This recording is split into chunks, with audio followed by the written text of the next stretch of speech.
Donna, welcome to the Wise podcast.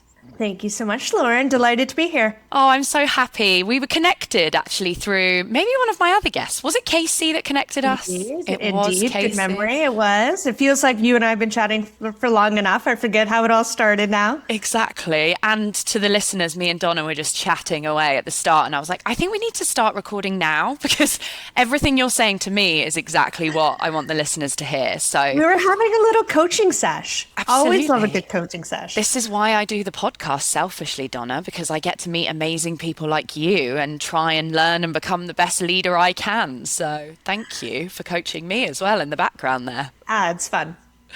Well, you've had an amazing career. And I kind of want to start out, which is what we were chit-chatting about at the beginning anyway, about a lot of your leadership roles. So you've been a leader of leaders. You've had, sometimes big teams, 15 direct reports, maybe at your max. And I'd love for you to talk to us a little bit about that. Maybe even starting with what does a leader of leaders mean? Because I'm not sure I've covered that with the listeners yet. And, Yeah. how on earth did you do that, Donna? Because that seems a lot. So I had the privilege when I was a manager to have 15 direct reports. And then I went to becoming a manager of managers or a second line leader, as some would refer to it as. And in that, it's really flexing a different muscle. So before I was able to impact the team on a one-on-one basis, I was having weekly one-on-ones with the team. I was in the deals with them. I was speaking to customers on a regular basis. When I moved to becoming a leader of leaders, all of a sudden I was removed from the deals.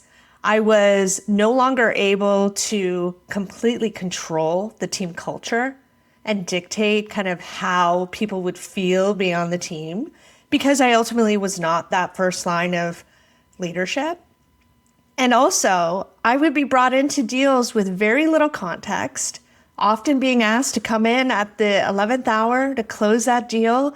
And I hadn't necessarily been in it the whole time. So it was a new muscle that I had to develop. And I loved it because it stopped being just about me and my direct reports. It became more about the organization. So at one point, I had up to 30 people within my organization. And it was about what is the vision that I'm setting for where we headed?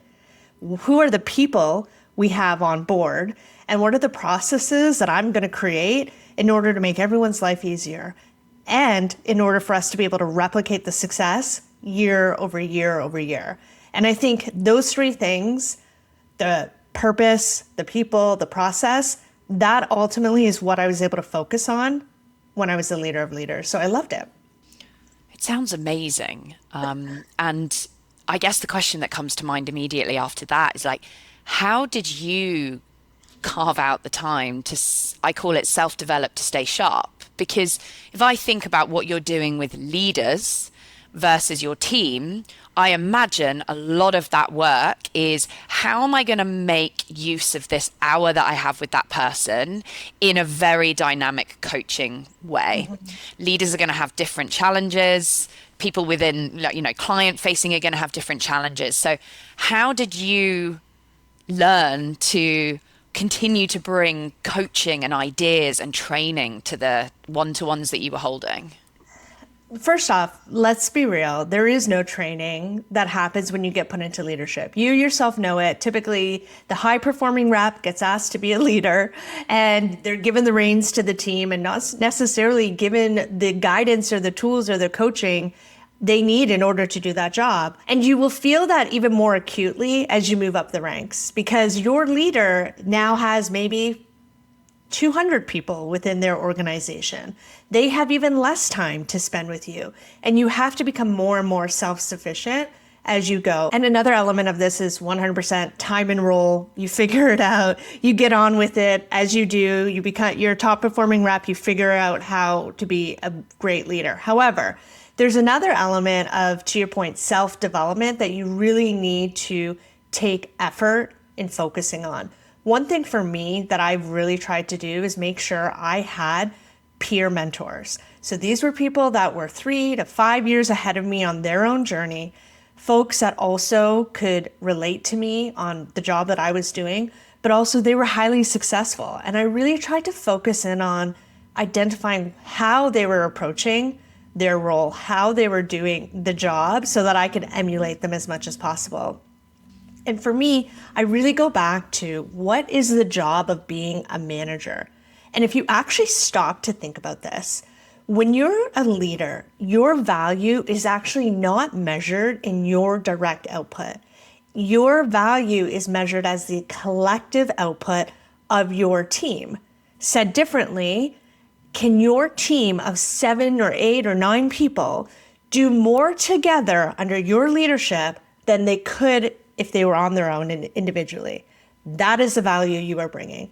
And if that's how we define leadership, then our focus needs to be on the development of people. That is where we need to be spending our time. So going back to your question, Lauren, how do I do this? Number one, I make sure I focus on my purpose, which is developing the people. And if that is my purpose, I prioritize my time based on that. So in any given day, I ensure how much of my time is spent customer facing and how much of my time is spent with my leaders and my skip level direct reports. And that to me is a successful prioritization because I know I'm spending the time with people who matter most to me and my ability to drive value. What percentage did that look like?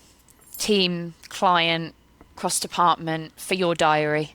Because I find that really hard, right? Because I think you have to give so much to your team and your people. What does that look like for you that was successful?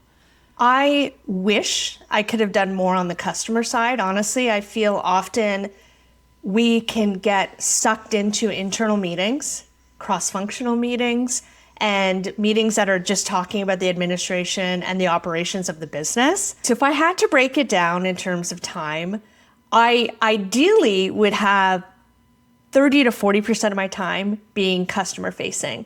This means setting executive relationships, working with my clients on understanding their business needs, because that actually will build better business acumen that will help you with further conversations. If you have a sense of what's going on in the industry that you're selling into, you're going to be more dangerous as a seller. So 30 to 40% should be customer facing. The reality is, did I actually do this? On good weeks, I may have. The pull on our time is often in those internal meetings, the ones that are operationally focused, the ones that are administrative heavy, and they pull us away from actually doing the job. And so those internal operational meetings are the ones that I would tend to try to push back on. And I would be very protective of the client-facing meetings.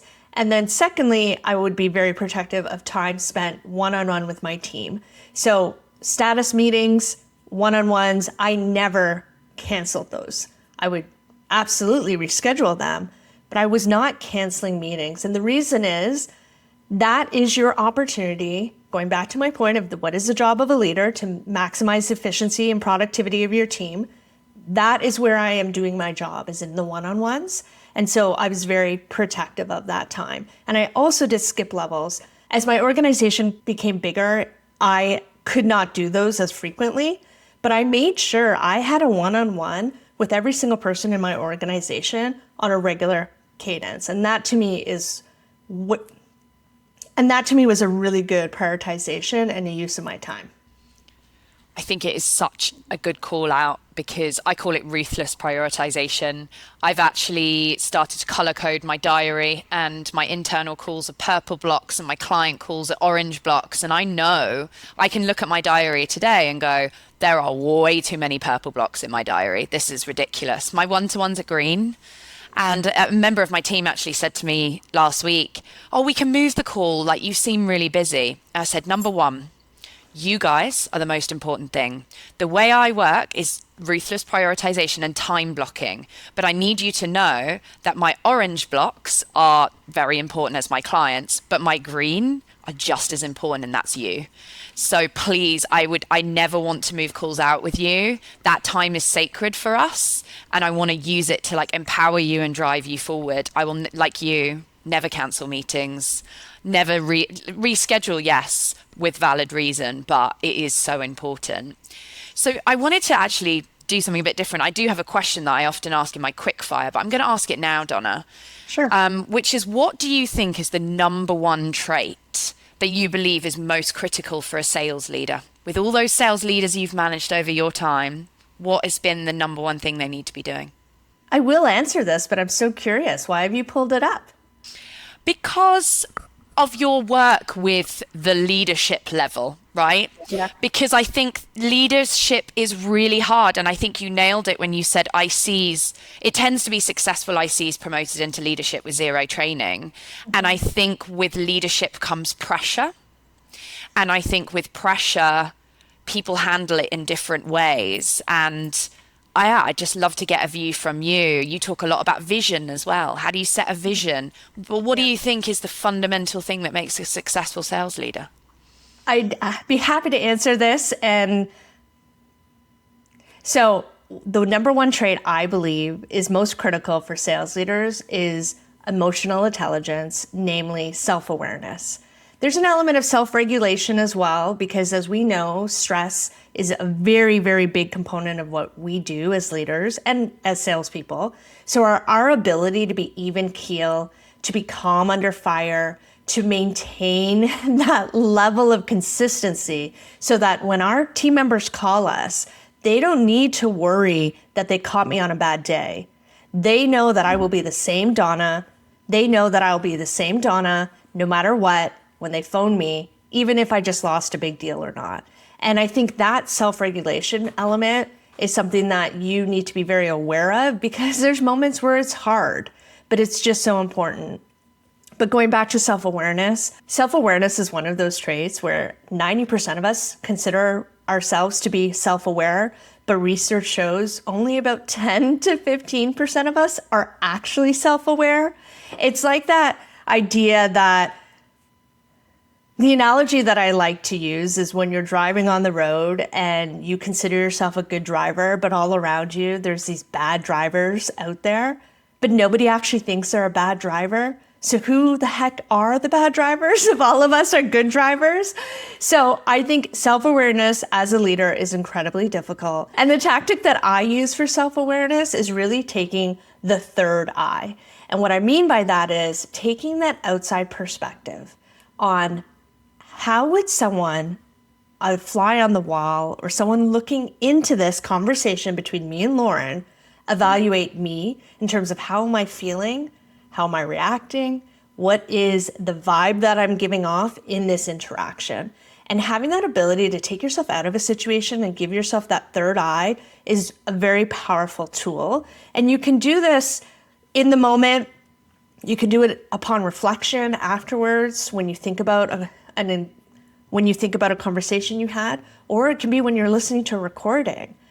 Evaluate yourself as not as yourself, but if you're someone else evaluating this person on the video, what would your perception be? And I think taking that outsider's view is really important when it comes to developing better self-awareness. What about self-awareness to your manager? Because I think as a leader, you've got self-awareness to your team, right? You may feel that pressure, but you need to be motivating and empowering to the team. You need to keep them energized. But what about to your manager where you're feeling the pressure? Where's the balance, do you find, Donna, where we are human at the end of the day and we are going to feel, they often use the term, it's lonely at the top. We are going to feel a bit lonely sometimes when we feel that pressure. Is that something that you would ever expose to your managers and seniors and let them in that, oh, it feels a bit hard right now? Or would you continue to be self-aware to them managing up? I think managing up is a skill in itself, for sure. I think I ensure when I am sharing my feelings and I am being vulnerable, one, you have to have the safety, the psychological safety to actually have those conversations. And I've had some managers that provide that and some that haven't. And in those environments where I did feel safe, 100% I would share how I was feeling, but it wasn't from a woe is me point of view or a victim point of view or even a martyr point of view. Look at all the things that I'm doing. Don't I deserve a reward? It was more from a perspective of here's what I'm challenged with and I could use a hand. Here's how I thought about this so far, and I would love your perspective. What am I not considering? When you have that sense of growth mindset and you're able to demonstrate that you're open to feedback, that's every leader's dream. I want someone who will treat feedback as a gift, and I want someone who wants to get better. And so by indicating this, putting your hand up with your leader, this isn't showing a weakness, it's actually showing a strength. So 100% managing up, I absolutely will show vulnerability as much as I feel comfortable doing with that leader.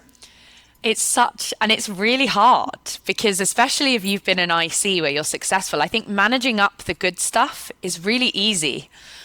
You know, the self-promotion, look at all the great things that are happening.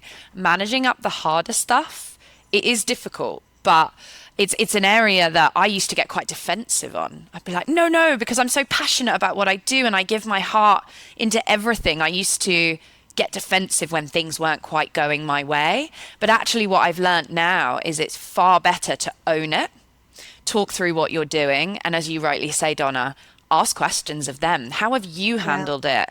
And that's kind of a similar call I had with my boss this week, where it was like, how have you, I know you've been in my shoes before. How did you navigate that? And it makes for a really productive conversation, but also one where you can wear your heart on your sleeve. And, you know, they know it can be tough at the top and sales can be high pressure. But being honest, not defensive, as you say, not blaming, that is the key here. I agree wholeheartedly. So I'd love to dive in, Donna, because you were a leader and then you went back into an IC role, which is such an Yeah. interesting pivot. And I can only imagine it made you the best IC. I think you went to President's Club multiple times because you understood what was happening at the top and what they needed from you. So why don't you give your perspective on that, where you led Sure. teams from the front and what it felt and looked like for you going back to that IC? So, for some context, I was leading a team at American Express in San Francisco, and I was on the outside looking in as it relates to tech. I was living in the mecca of tech startups and companies, and I really wanted to get an opportunity to experience tech. And so, when I went and applied for a role at Salesforce, I felt, and maybe this was imposter syndrome, but I felt like I needed to go back to being a seller because the learning curve was going to be so steep. What I didn't realize then was that ability to go from leadership to individual contributor actually really fueled my success because it allowed me to really hit the ground running. And there was enough about the job that I knew, maybe 80% of it, that I was like, I can do this and I'm going to nail it and I'm going to be amazing. And 20% really scared the crap out of me. And that to me is the perfect balance. I need to know I'm going to be able to do great, but I also need to be stretched. So when I made that transition back to being a seller, the unique perspective that that gave me was I now knew what it was like to be a manager, and I had so much more empathy for that position. And as a result, as a seller, I think I was less entitled, I was less demanding, I was not selfish because I understood what it was like to be in my leader's shoes. And I understood they had competing priorities. And so I made their life easy. And the things that I did were pretty simple. I did what I said I would do. Shocking, I know. But if I said I was going to do something, you don't need to chase me. You know that I will do it. You can trust me. Number two, I think I was really good at communicating what my boss needed to know, when they needed to know it. And I was really good at escalating and knowing when to escalate and not leave things to too late. Because we all know bad news does not age well. And I think you know that very well as a leader because you're seeing it real time. So I think I was very good at that communication upwards element. And I also didn't wait to be told what to do. I had a better sense of what good looked like, and I didn't wait, and I took the initiative, and I led with a bias towards, and I acted with a bias towards action. I also had a perspective about what was good for the greater team, not just about myself and what Donna Lin needs, but what does Annie's team need? Annie was my manager when I first started. And understanding that, I think, gave me that really strong advantage to then ultimately get me back into leadership and where I was able to be successful there as well. So I think I chose a role where I knew 80% I was going to hit the ground running And I also leveraged that empathy from being a leader and I applied that to being an individual contributor. And I think that's what led to my success. I'm going to put you on the spot here, Donna. Sure. What did you prefer? Being a self-sufficient, autonomous, highly performance-driven IC or leading teams? Yeah. So when I first went to Salesforce and I was an individual contributor, I thought I hit the jackpot because I had no one to worry about but myself. And I remember thinking, this was it. My calendar was my own. I knew what I needed to do to get done. I had that autonomy and I had an amazing leader that let me just get on with it. I loved it and I was going to stay in that role for the foreseeable future. And I was 5 months pregnant, actually. And I thought, I'm going to carry on. This is great. I was the number one AE in my division. I was making way more money than I ever had before in my career. And I loved the job. And there was a point where I had a mentor. And then there was a point when my mentor, shout out to Michael Corey, encouraged me to apply for a leadership position when it became available. And I really hesitated. Why would I go back to leadership? I was having so much fun as an IC. And ultimately, when somebody asks you to do a hard thing, you do the hard thing. And so I went for it and I haven't looked back since. So even though I loved being an IC, I do know that my passion is in developing people. So that is a very long-winded way to say, I love leadership. I can't imagine not being a leader. And now that I am a business owner, one of the things that I struggle with the most is not having a team to lead. Yeah, because good sellers love people, right? Our clients, you build those connections and those relationships. And when you go into leadership, you pivot and it becomes your team. So I can totally understand that. And I just wanted to pull up one point you said there, because I think people forget. And if anyone's listening thinking, should I go into leadership or stay as an IC? They're very different. And from a monetary perspective, you often make a lot less as a sales leader. Mm-hmm. You make a Yeah. lot more money as an IC. So really consider what it is that gets you up in the morning and really lights you up, because they are very, very different. I tell people this all the time, Lauren.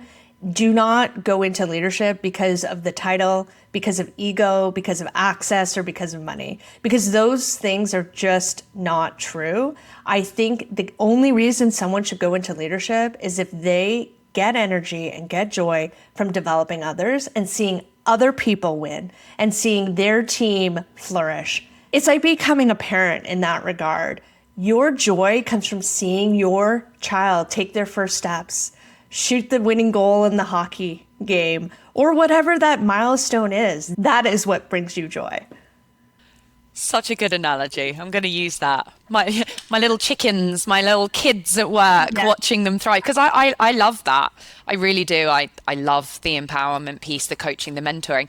I will be honest though, Donna, there are some weeks I think, oh my God, if I was just an IC again. I know. So know. be honest with yourself, sales leaders. You will feel like that every now and again because it's hard. It is really, really And hard and it's very giving of your energy. And it's like my husband and I, we sometimes sit on the couch and we say, remember what it was like before kids? We would go for brunch. We would watch a movie uninterrupted and not fall asleep at 9:30. So yes, it's okay to think about that life before leadership, but you Yeah, also wouldn't trade it. It's one of those things that it's true. it is not always glamorous, but if you are in it for the right reasons, it's fulfilling. I also say that about my dog all the time. My husband calls him the life limiter.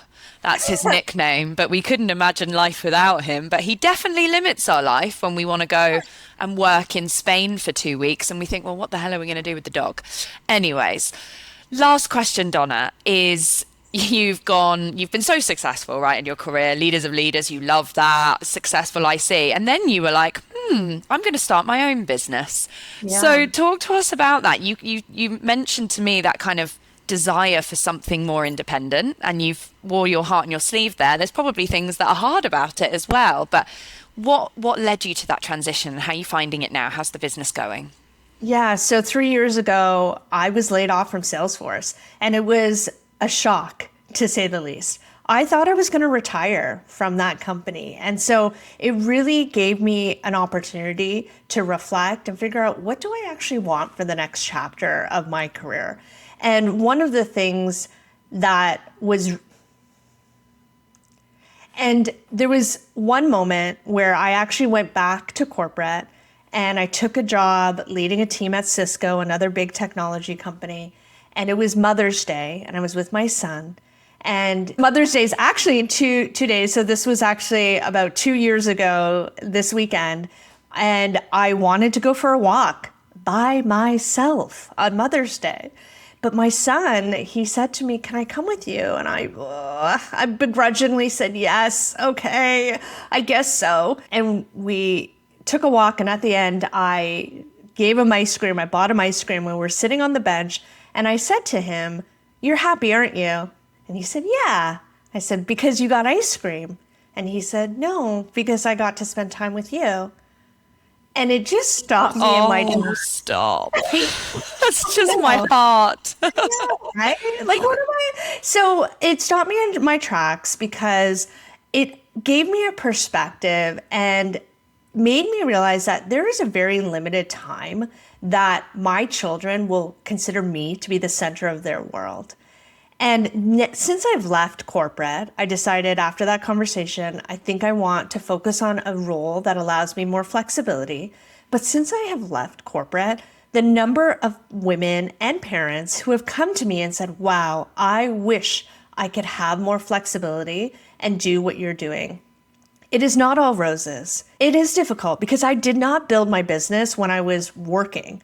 I quit my job without an idea of what I was going to do and then had to figure it out. So the number one tip I would have for anyone who's considering this is start developing your professional brand before you leave your job.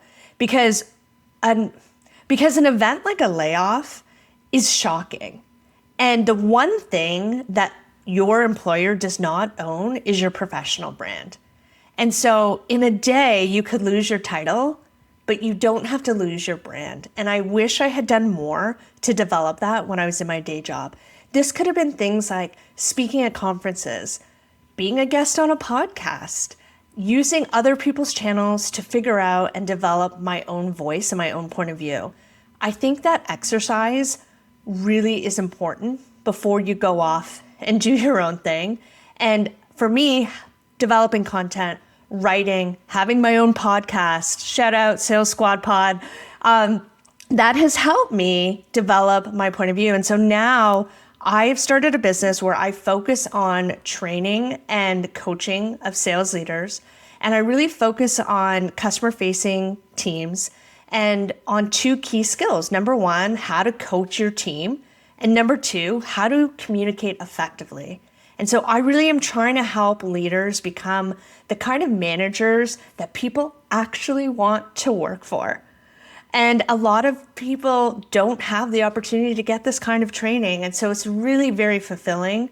And ultimately, I know that I'm helping others, even though I don't have direct reports. My business now is still filling that teaching bucket, that desire that I've had for so long to teach and help and support and develop. So I couldn't think of anyone better, Donna, to be doing what you're doing, and your business sounds amazing. And kudos to you. You know, it was a bump in the road in your career, and many of us have experienced those in our lives, but you channeled that energy into creating your own business, and it's amazing to see you thrive. So, on behalf of myself, Wise, and the listeners, like, thank you for also giving your time to us, because there's so much that I've learned from this podcast, and I love your own podcast series. I listened to 2 episodes on my walk to work the other day. So if anyone hasn't checked out the Sales Squad Pod, please do, because it's awesome as well. Thank you, Donna. I have 2 questions to wrap up our time. sure. Quick fire questions. We already had self-awareness as your trait. I think that is such a key one. The second is a female sales leader or mentor that's maybe really inspired you on your journey. Yeah, Roisin Hughes, former Salesforce AVP, now head of global SMB at HubSpot. Ro was my mentor at Salesforce. She is a badass. I mentioned earlier, find your people, find your peer mentors who are 3 to 5 years ahead of you in their journey. Ro was it for me. She helped me as I transitioned from being a leader of sellers to a leader of leaders. And she is so amazing at what she does. And also, she hired me to train her team. So she hired me as part of my On Target Learnings company, and she placed bets on me, and I delivered. And I'm so absolutely grateful for her support. Amazing. Please do connect us after. Maybe she's a future guest for me as well. So this is a sneaky way I ask these questions, obviously. And then finally, we talked about self-developing. Do you read? Do you listen to your own, maybe, other podcasts? What is it that helps you stay sharp? I absolutely read. I actually am on my 17th book of the year. I set myself a goal this year to read more. So instead of picking up so anytime I'm inclined to pick up my phone and scroll on social media, I pick up my Kindle instead and I'm reading. But I won't share those those books because they're not necessarily business books. The one business book and podcast that I absolutely love is Kim Scott's Radical Candor. Kim Scott is a former leader at Google. Kim Scott is a former leader at Google, and I absolutely love her ethos when she talks about when you give feedback, you need to ensure that you deliver it from a place of care, but you give feedback directly. And that has helped me so much throughout my career. Listen to her podcast, go back to the first season and start there because that's where the good stuff is. Whenever I ask this question, I always find the world a funny place because you've said that book and someone else has said that book. And I'm telling you, it's on my nightstand and I still haven't picked it up yet. So if that isn't a sign enough, Donna, for me to pick it up and read it, Yeah. I don't know what is. So, and feedback is hard. Feedback's really hard. I'm not very So good at hard. it. I think I get in my head about it. So what a wonderful way to finish. I'm going to go and spend the afternoon reading that book, I think, Donna. Thank Good. you. It's been a pleasure to have you on the Wise podcast. Thank you for everything you do for women as well and being such an inspiring woman in our profession. And yeah, let's keep in touch, Donna. Thanks, Lauren. Thanks so much.